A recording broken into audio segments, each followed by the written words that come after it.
Welcome to the AI Applied podcast. I'm your host, Jaden Schaefer. Each week, I cover breaking AI news, tools, and interview experts giving you actionable tips on applying AI into your career, job, workflows, and life.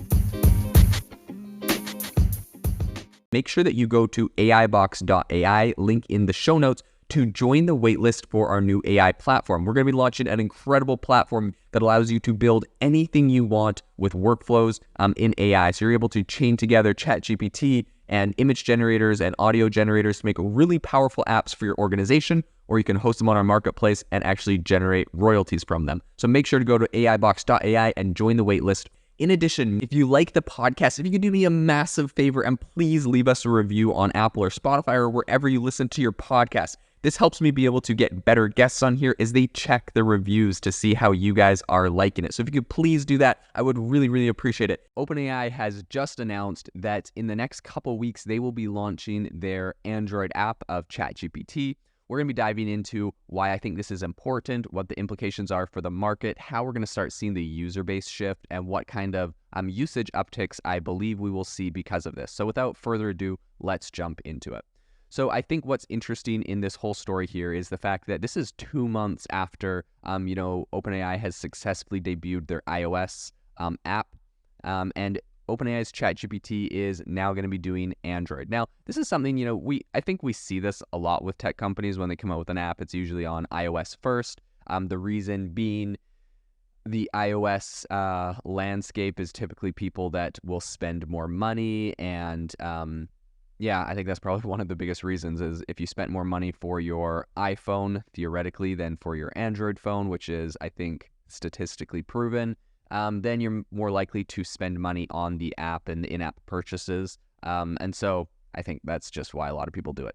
There's just a big user base in the United States on iPhone, and so that's usually where they'll go, in addition to a lot of executives and tech people liking their iPhones and whatnot. So in any case, do I think that's good? No, I'm generally an Android user, so I wish it was, I wish they just released them at the same time. I personally have an app company, and we release iOS and Android at the same time, all of our updates. We just use a platform that you can build on both at the same time. But I understand maybe some of these people want to go native for both, so there's that. In any case, despite the complications between Android and iOS, I think this is a good move, and I think it actually is going to have a lot of implications as far as users. So I think if ChatGPT's popularity for iPhone is any indicator, I think Android is going to have a very significant user engagement increase.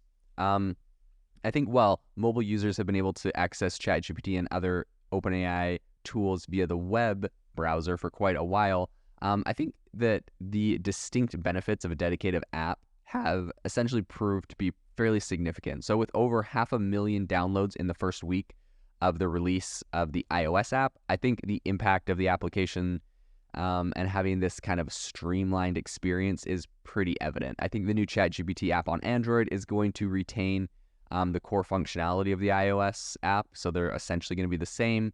And this is going to allow for some seamless syncing of conversations and user preferences across devices. If you have an iOS and a Android device and you have your account logged in on both, it's going to be, the same experience. I think that's important for the brand and important overall. So that's, good to hear. Given the differences between the two mobile operating systems, some platform-specific features might not actually transition from iOS to Android, right? So let's say you're getting rid of your iPhone and getting an Android. So for example, the June integration of Siri and shortcuts on iOS is not going to make it in the transition, although OpenAI plans to provide equivalent offerings for Android users, right? So you're going to be able to use OK Google or whatever your equivalent is on that as well. So OpenAI has indicated on Twitter that the Android app will be, quote, rolled out to users next week. And that will be interesting to see when that happens. When they say rolled out, I'm not sure if they have some sort of a slow roll or if that's just going to be an open acceptance for everyone, if that's going to be 1 week or kind of 2 weeks for everyone to be able to have this.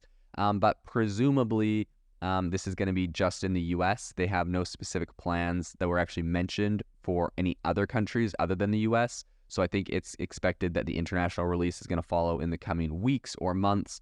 as was the case with the initial release of the iOS app. So they'll probably be following that. So if you're not in the United States, you may be waiting another couple weeks before you can actually get your hands on ChatGPT's app.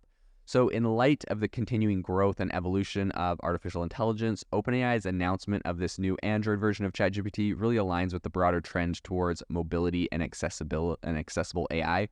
ChatGPT's ability to generate really powerful prompts, I think, is setting itself aside as something that is very useful for kind of on the go. And I think that's what they're aiming to do with this whole Android experience and what they've done with the iOS app. And, it's kind of interesting because I was recently showing ChatGPT to a relative for the first time. And the first thing he said after, I was just showing him on the web browser because I have an Android. And he immediately, pulls up the App Store and is like, okay, awesome. Like, which of these do I download? And I saw he'd search for ChatGPT, and there was all of these different ChatGPT knockoff apps, right? Because they have their API. So anyone just made a bunch of ChatGPT knockoff apps.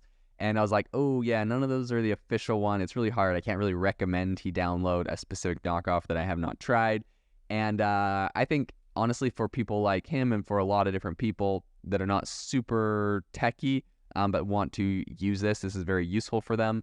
I think this new application is going to be awesome. I know iOS has had it for a while. I'll be really curious to see what happens when this launches, if it goes up the charts, similar to the way it did for iOS.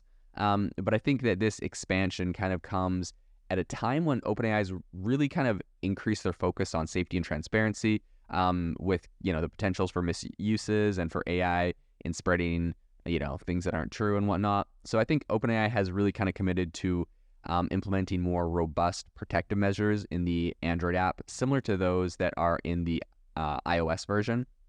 And I think that the timing of the Android launch really kind of coincides with some other major developments in the AI space, with Google having the Bard chatbot, and there's other new AI startups that are emerging. So I think ChatGPT and OpenAI at this point are really trying to make sure that they are the default, that they're in as wide an area as possible, that they're in as many places as possible, so they can really get the most users. Now, one other thing I do want to mention is when we're looking at Android and the Android app coming to market, especially if they're saying in 2 weeks this thing may go international, we know that internationally Android is the most popular device. In the United States, iPhone is a popular device for a subset of people.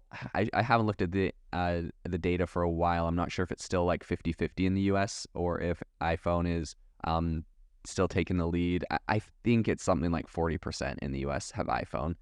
But in any case, obviously, those are more expensive devices and people that are willing to spend more money. So that's why it's usually developed for first.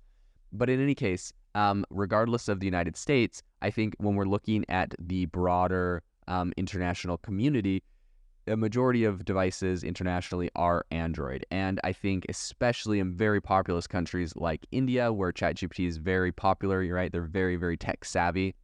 Having this new Android app, I think, is going to make some massive upticks and some massive usage metrics, which I think will be very, very interesting to follow. So I'll definitely keep you posted on that. And if we see a massive uptick in ChatGPT usage, in new user signups, because of this new Android app that is going to be rolling out soon. If you are looking for an innovative and creative community of people using ChatGPT, you need to join our ChatGPT creators community. I'll drop a link in the description to this podcast. We'd love to see you there, where we share tips and tricks of what is working in ChatGPT. It's a lot easier than a podcast, as you can see screenshots, you can share and comment on things that are currently working. So if this sounds interesting to you, check out the link in the comment. We'd love to have you in the community.